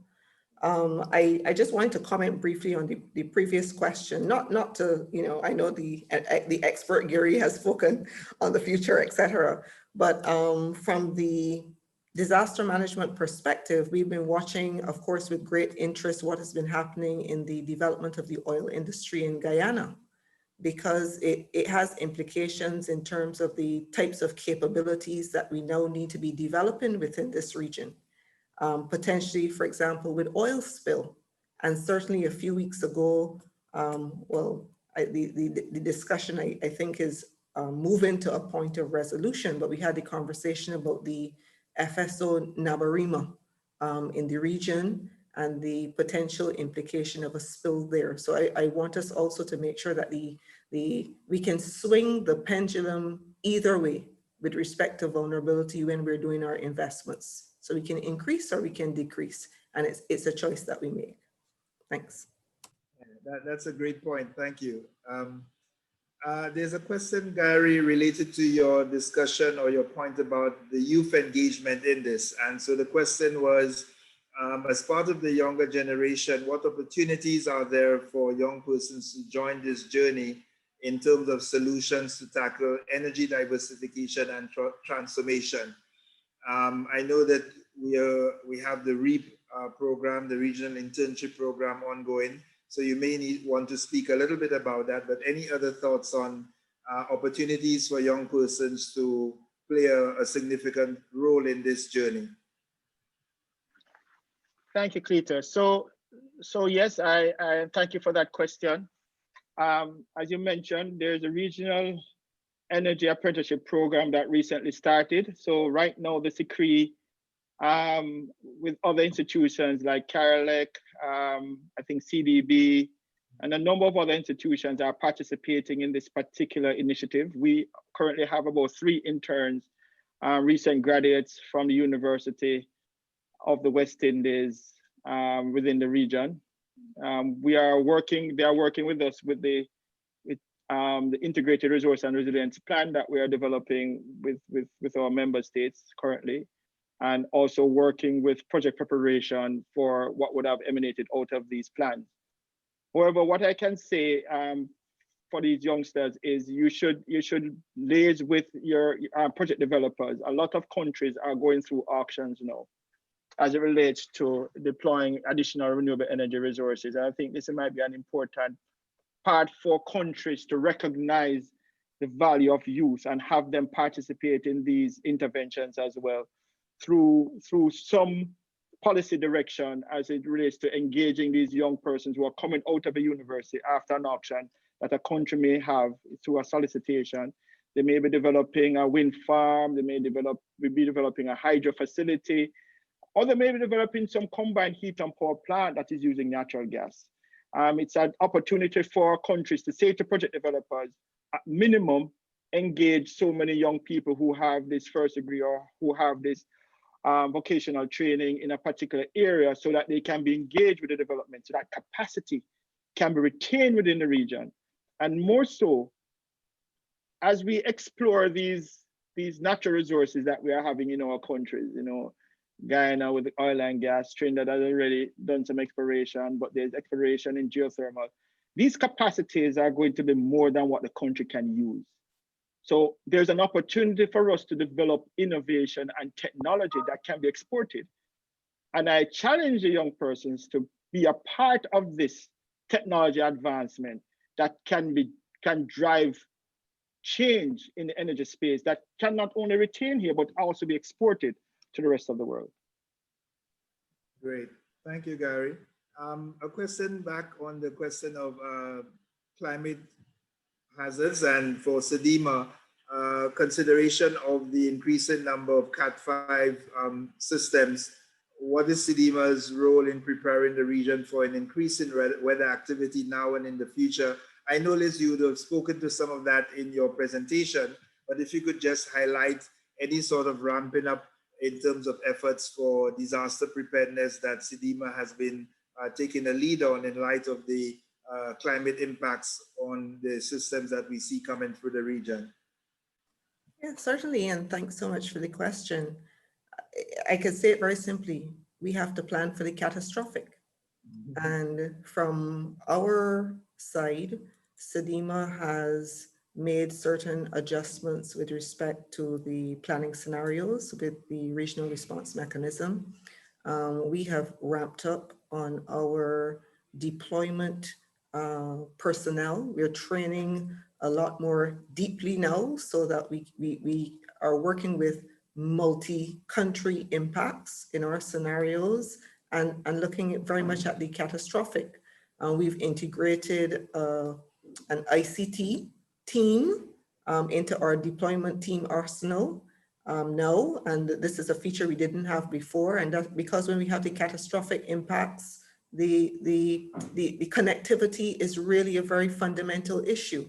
So there's a range of things we have been doing. It's been integrated into our exercising. We have also been ramping up in terms of the advocacy and the discussions at the level of the political leadership to try to influence the thinking towards the catastrophic, planning for the catastrophic, and similarly at the level of our countries as well. So there's been a diversity of things.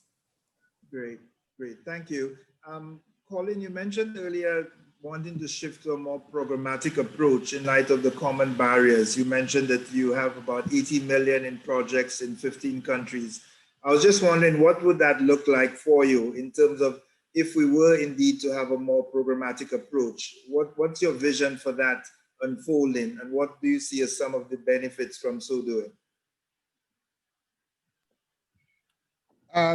Yes, those are over a number of different climate action areas, of which since 2007, in terms of the energy space, we're talking about 20 million, which is a drop in the bucket in terms of what would be the needs to look at improving resiliency across the region.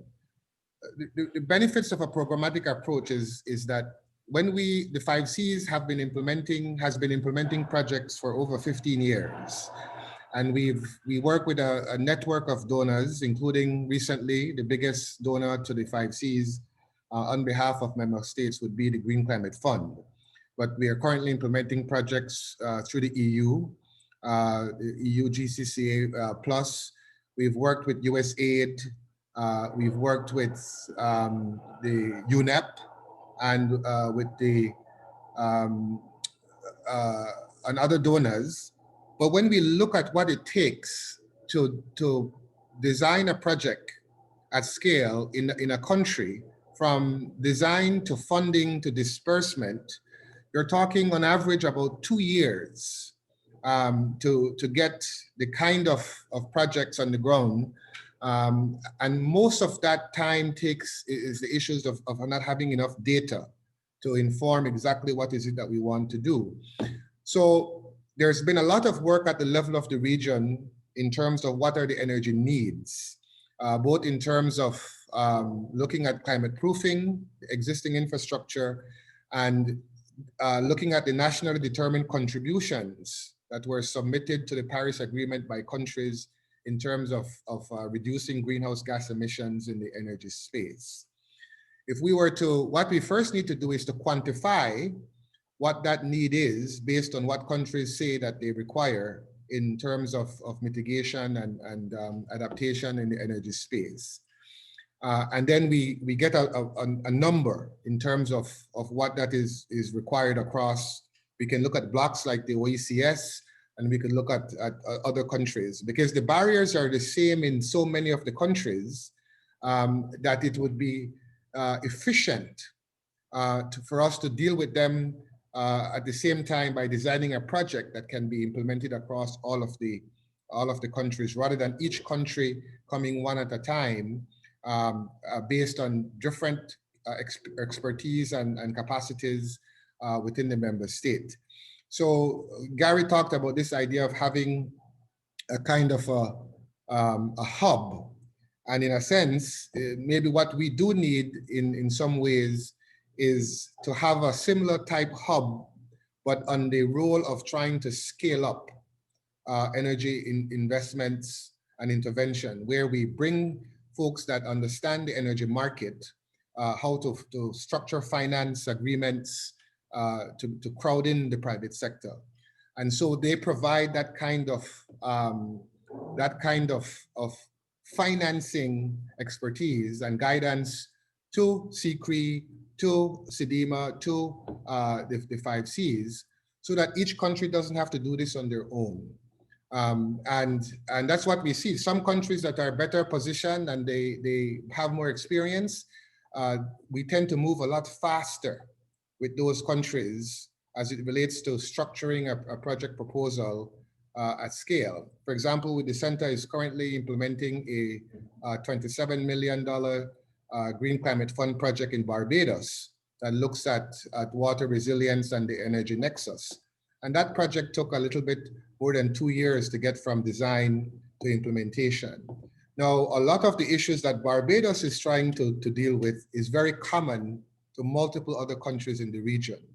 It would make a lot of sense for us to then use the experience that Barbados is now providing to be able to design a project at scale and programmatically across the region to access resources for intervention. Thanks a lot. Thanks a lot for that elaboration. A question on the Regional Energy Efficiency Building Code.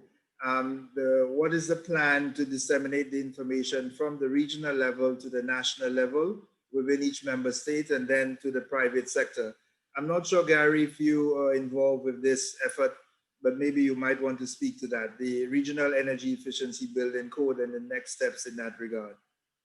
Yeah, so we recently had in collaboration with CrossQ, we recently had a webinar on the Quebec, as we call it, the Regional Energy Efficiency Building Code. And I'm aware that the CrossQ is actually developing in consultation with the countries to develop roadmaps for countries. So what I would suggest is that the participants can reach out to CrossQ to get further information on those roadmaps. I think they are actually operating in a few countries as a pilot, as a part of their roadmap strategy in terms of its rollout. But I think it's going to be covering the entire region eventually.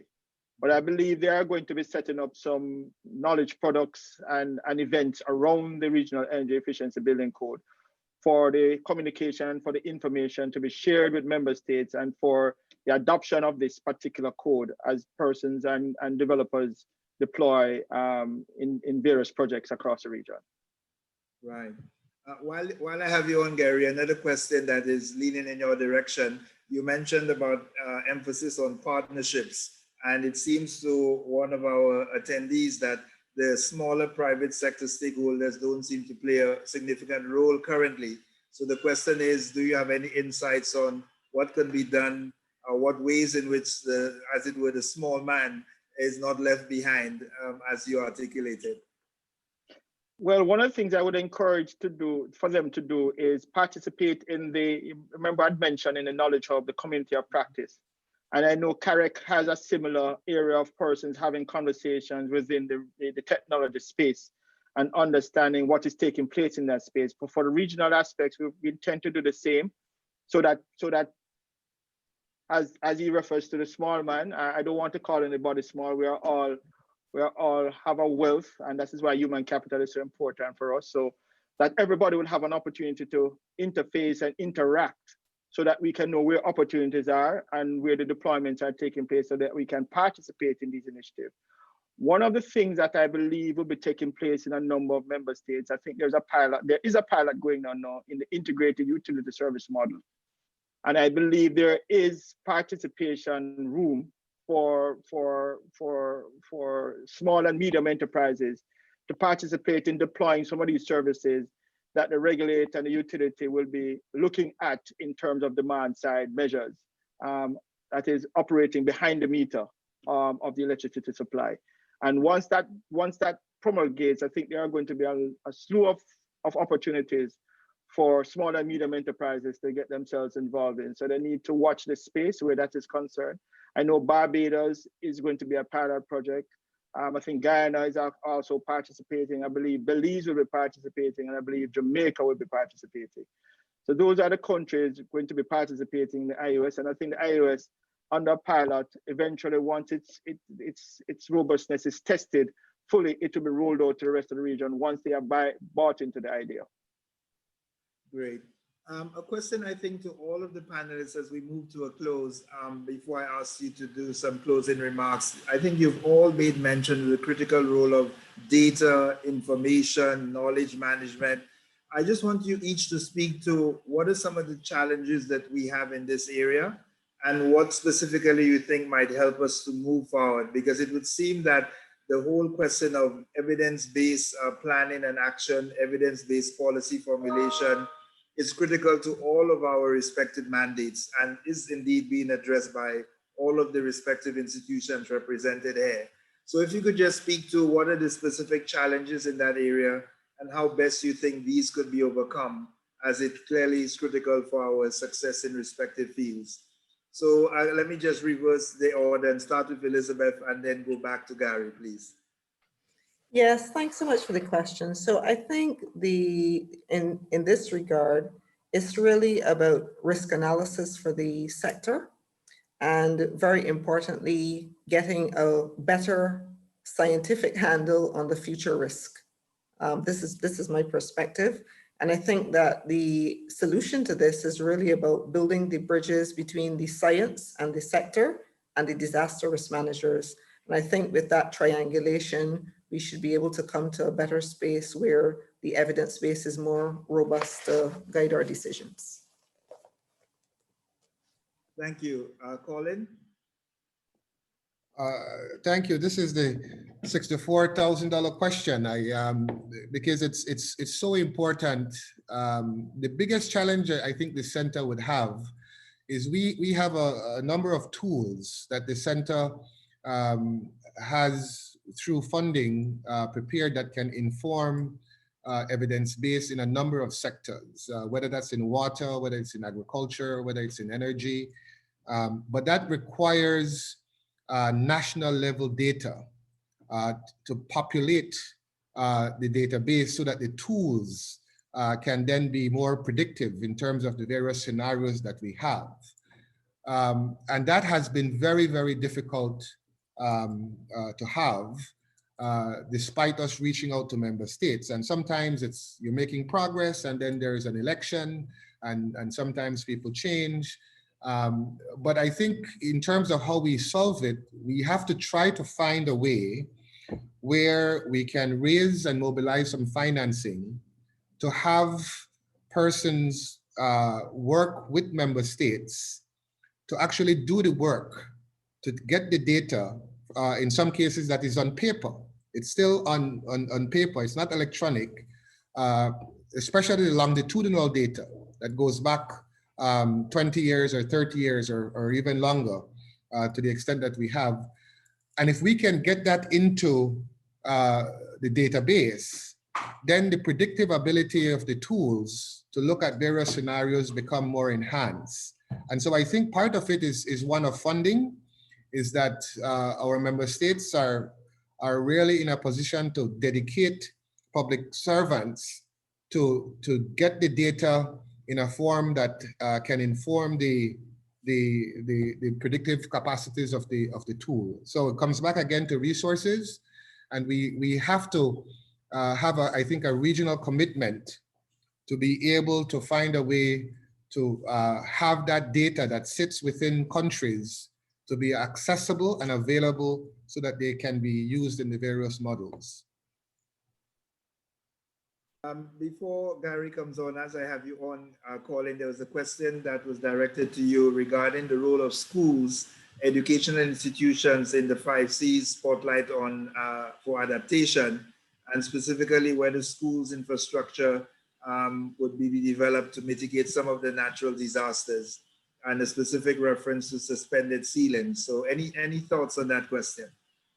Yes, I mean, I think Liz spoke so eloquently in the beginning about the importance of communication and public awareness, not just about energy, but in climate change and risks in general. It's absolutely important for us to do a much better job in ensuring that our students within all levels of our educational system are informed about climate change and risk and so on. The center has worked with a number of countries in terms of improving the resilience of schools by having a hybrid of renewable energy along with, I guess, fossil fuel energy, where we look at improving the roofs of the schools, in which we are able to have battery backups and renewable energy on the roof to be able to power air conditioners and computers and ceiling fans.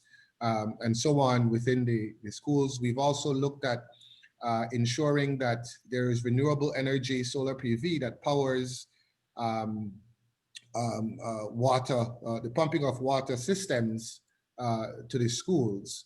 So one of the things we don't do very well in the region is to really promote the successes that we've done broadly in a way that can be appreciated by the various stakeholders that we represent. I'm heartened by both Gary and Liz's point about the reason we exist is to improve people's lives in the space that we work. And sometimes we have a lot of successes, small in scale, but successes nonetheless, that we now need to find a way, and schools are an excellent avenue for this, to be able to shed a spotlight or shine a spotlight on these successes so that people start to see the practical nature of why is it that we do what we do. Great, thank you. Over to you, Gary. And there's another question that came up. But if you could focus first on the issue of the data information knowledge management to your mandate, but there's also a question on preventable measures to protect PV plants from natural disasters. But you could maybe address that as a secondary point. Thanks. Thanks, Peter. Thanks for the question. So from where we sit, we need to build some capacity in data collection, data mining. I think we need to have a better structure of how we streamline the data as well. Because sometimes in the region, there's so much data, but nobody understands what the data means. And we need the experts to help to streamline that data, structure it properly. Sometimes when you even, Colin mentioned about, getting data from member states and you don't get the data in time. So sometimes it becomes, even the data collection process becomes almost an additional task for persons within the sector. You don't want that to be the case. You want it to be a part or innate to their ability to drive the transformation that we so seek. So one thing that we have been thinking about, do we make it web-based? Do we make it such that it's easy for them to upload on a regular basis so that the information can be streamlined and then the outputs can literally get back out to them so that they can make these informed decisions. But I think there's a lot of capacity issues, and we need to start building capacity in the region regarding data collection and data mining, and for them to understand what the data means as they collect this data as well. And I think, again, this is an area that I believe the youngsters should get involved in their member states, to understand that capacity that is required and to be a part of that solution as well, to work with data that is required for us to make those informed decisions. Great, thank you. And any thoughts on PV resiliency measures? As I'd mentioned earlier, CDB had worked with a consultant to develop a standard for resilience in PV infrastructure, typically for those, I think, both ground mounted and roof mounted. I think that is something that I believe they will be circulating. I would need to reach out to them to find out if it has actually been circulated across the member states. I know that consultation, I think, ended last year, I think last year, 2019. I think it had ended, and I think they must have a document prepared. One of the things I can say is that we are looking at how we can deploy PV for energy access and for shelters, and we want to work with SEDEMA with that. But obviously, those shelters, through a vulnerability assessment, will have to be assessed to see if those shelters are actually safe havens if there is an event. So we have to find a mechanism of, if we are going to deploy this PV system at the shelter, if we do a quick uninstall and then install after the event, and actually train persons to do that if the system can't withstand. Because a lot of times we speak about designing for category 5. I always tell people you cannot design for category 5. Category 5, as Liz mentioned, is catastrophe. You need to find out how you're going to plan for that catastrophe. You can go up to category 4 and category 3, but category 5 is anything way above 175 or so miles per hour. Liz can correct me, but it's a very high number. And with that is devastation. So we just have to be mindful as we navigate this resilience space, that we, as Liz mentioned, we have to define it clearly and understand what it means for us. And that is what we build into the system going forward. Okay, thank you, Gary. So Colin, you have a thought to share? I see you. Yes, and I think I just maybe want to sort of wrap this in a broader context, because while today's discussion is about energy, it was Gary that shared the Sustainable Development Goals at the beginning, because energy obviously is a nexus, is an enabler that allows us to achieve a number of the Sustainable Development Goals.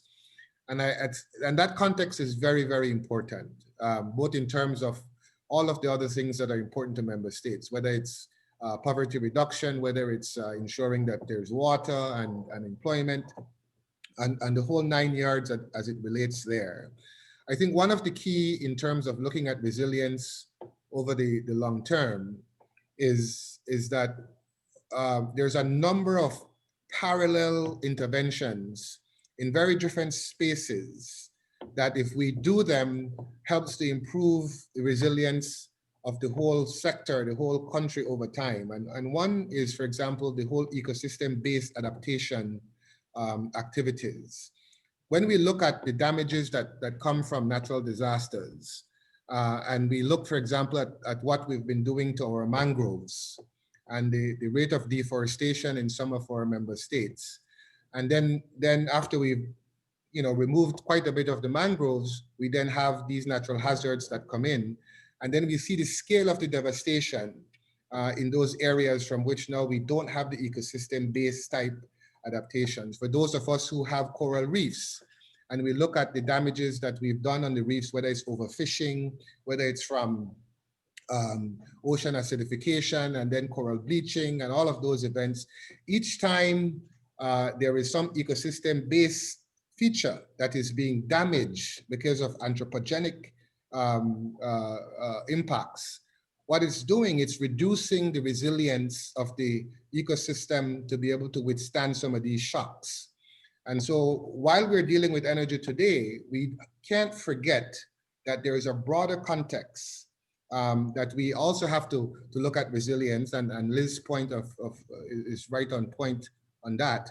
But I thought I'd raise that as a parting comment, that energy obviously is a nexus to enable so many things, but if we put it in the context of climate resilience in the region, then there's a whole number of other very important sectors that we have to be building resilience in as well. And when we do well in each of them, then we're increasing the collective resilience of the member states. Mm-hmm. Great. Thank you, Colin. Liz, I will begin to wrap up with you. And there are two specific questions that are leaning your way.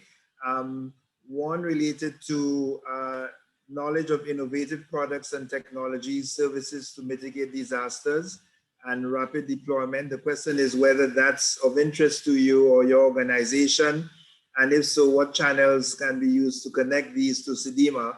I think that question is coming from an international agency that is based in the region. I won't call any names, but it seems that they might have some resources to direct your way, at least in terms of innovative products, technology, services to mitigate disasters.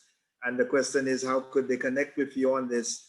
And another question related to PV systems rated for Cat 5, and whether there are any plans for upgrading roofing or strengthening. I guess the question is related to building codes and how this is linked to increased resilience for PV systems. So as you wrap up in your comments, if you could just speak to these two issues and also provide us with some closing comments regarding your view of the future and the mandate of your organization going forward. So forward-looking closing comments, please. Thank you. Okay, thanks so much, Chair. So if I may, I just want to touch quickly on the Safe Schools piece, because there's a Caribbean Safe Schools initiative that CDEMA is very much a part of. And a part of the parameters that are looked at there is the whole matter of the greening of the schools, and it looks at energy related matters and energy efficiency as well. So there's a very natural entry point there. And probably that's something, Gary, we can talk a little bit more about offline in terms of the partnership between the institutions and how we might be able to strengthen that. So I want to get that in. On the ICT side, absolutely, ICT is one of the cross-cutting things for the CDM strategy. Personally, I'm very passionate about how we can better use the technology.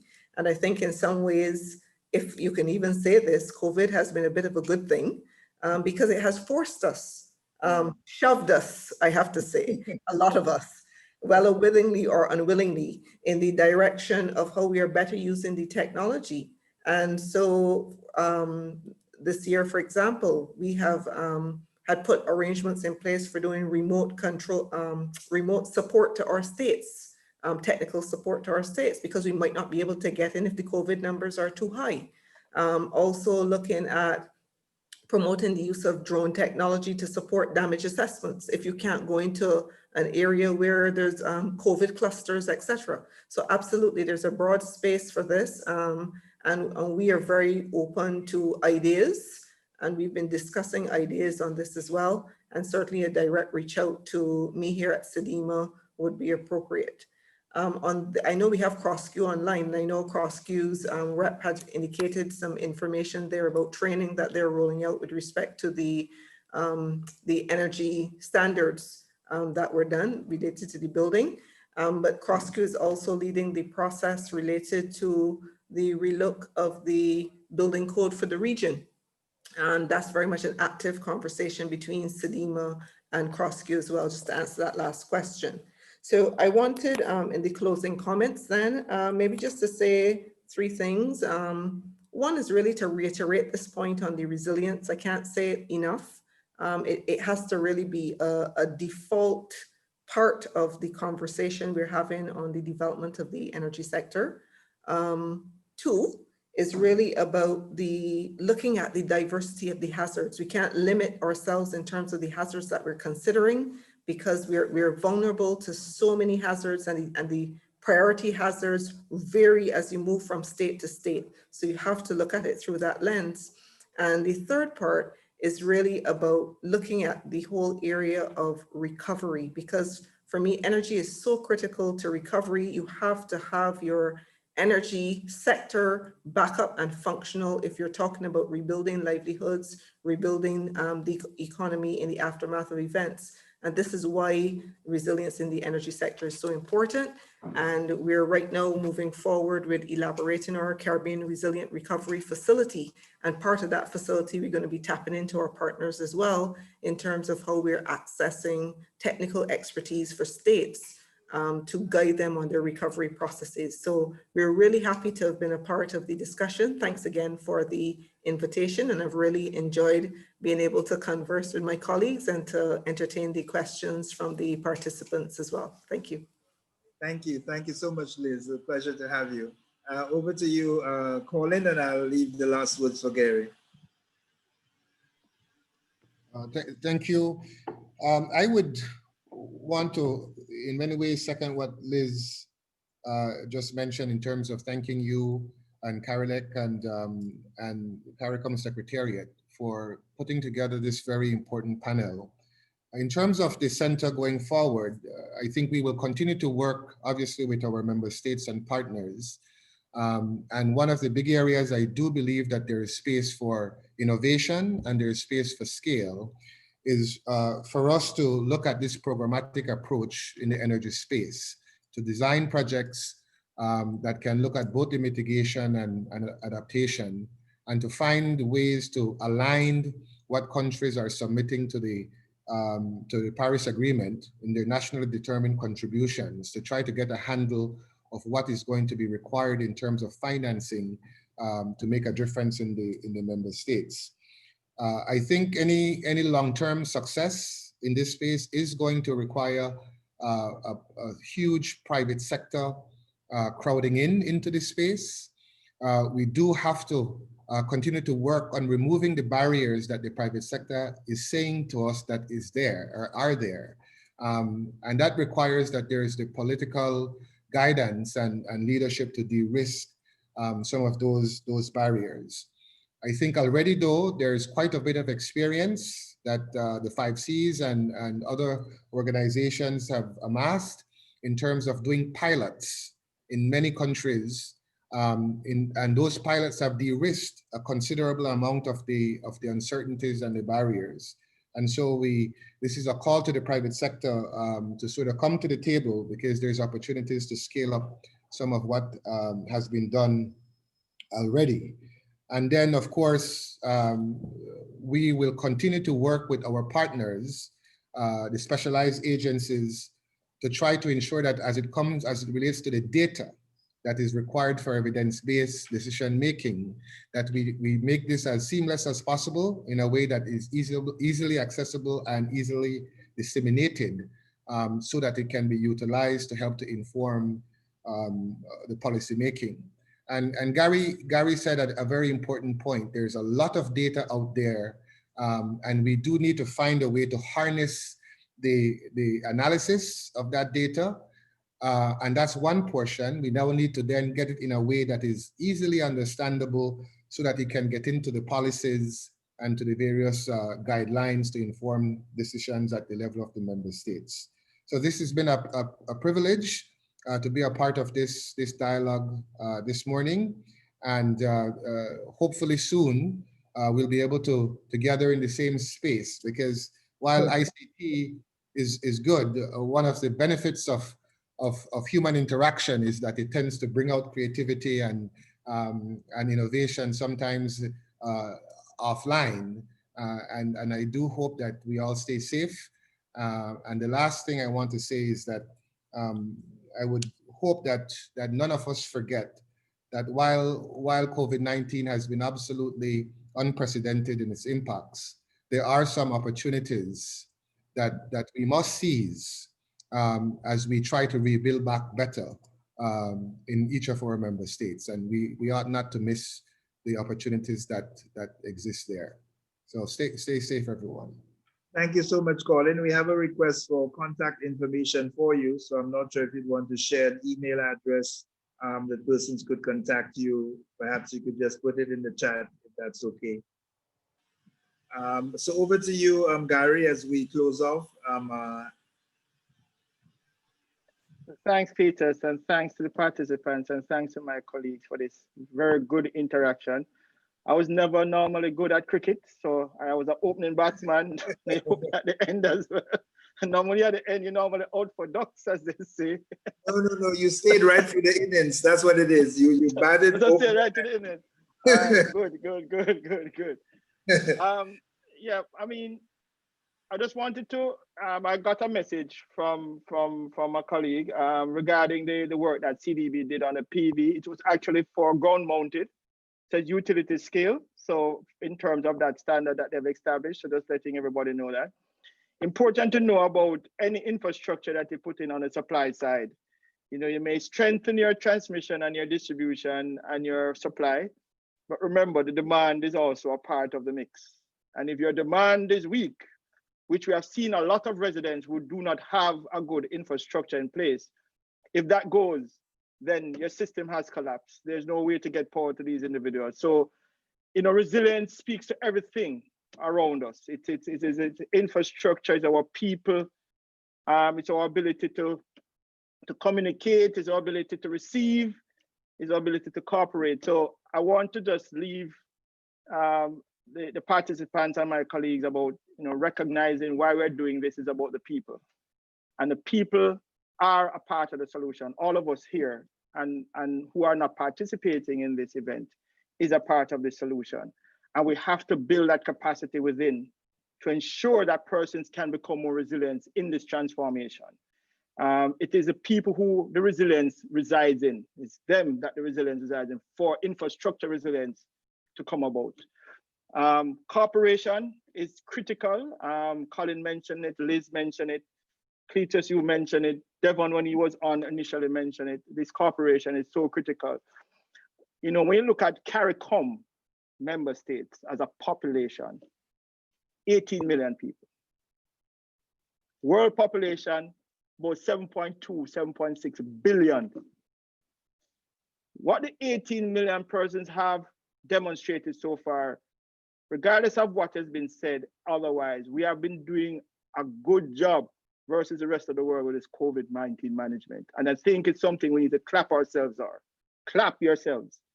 What we need to do is further demonstrate how good we are in saving lives and demonstrate to the world that we have the capacity to turn this thing around.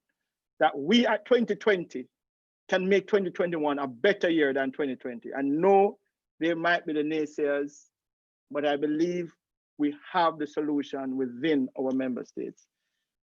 And we just need to work together, plan, execute that plan to deploy, to meet the needs of every man, woman, and child. Thank you very much, Cletus. I really appreciate this intervention. And as Colin said, keep staying safe, be vigilant, pay it forward. Look after your brother and sister. God bless. Thanks. Thank you. Thank you so much, Gary, and all of our panelists, Dr. Devon Gardner, who kicked us off, Ms. Elizabeth Riley of CDEMA, Dr. Colin Young. And behind the scenes, this would not have been possible without the extremely diligent work of Ms. Nadia Mohammed of the CARICOM Secretariat Energy Unit, and also Ms. Nikita D'Souza of the CARILEC Secretariat handling the IT and the platform. Many thanks to Nikita and Nadia for your behind the scenes work. And again, thank you to our attendees first and foremost, and last but not least, I should say, for being with us. Thank you for your questions and for your time and interest in this area. And we hope that you'll continue to engage with the work of the regional institutions, provide support, suggestions, advice, and critiques where necessary so that we could further improve our execution of our respective mandates towards the benefit of the people of the region. Thank you all. Continue to keep safe and well. And I wish you a productive and pleasant rest of today into the weekend. Thank you. Thank you all. Oh, Devon is there. Thank you. No, great. Thanks. Excellent. We're good. Thanks. Excellent. Okay, thank you, guys. Thank you, Liz. Bye-bye. Thank you, Gary. And Colin. Colin, you strapped down your roof yet? Hurricane not coming again? Luckily, it's gone further south than Eta, so it doesn't seem to, at least the winds, but the rain is going to be an issue in terms of the flood. Okay, so, I can imagine. But yeah, normally it would already be saturated, no? So you can imagine you're going to have a lot of the water just standing. Oh, my heart goes out to the people in Honduras and Nicaragua and our people in Belize, because as I said, we had massive flood, but two hurricane category 4 hurricane in 2 weeks, yeah. It's just incredible. Yeah, boy. Yeah. Well, all right. Well, take care of yourself, man. All the best. Thanks a lot. We talk. All right. Thanks. All right. Good, man.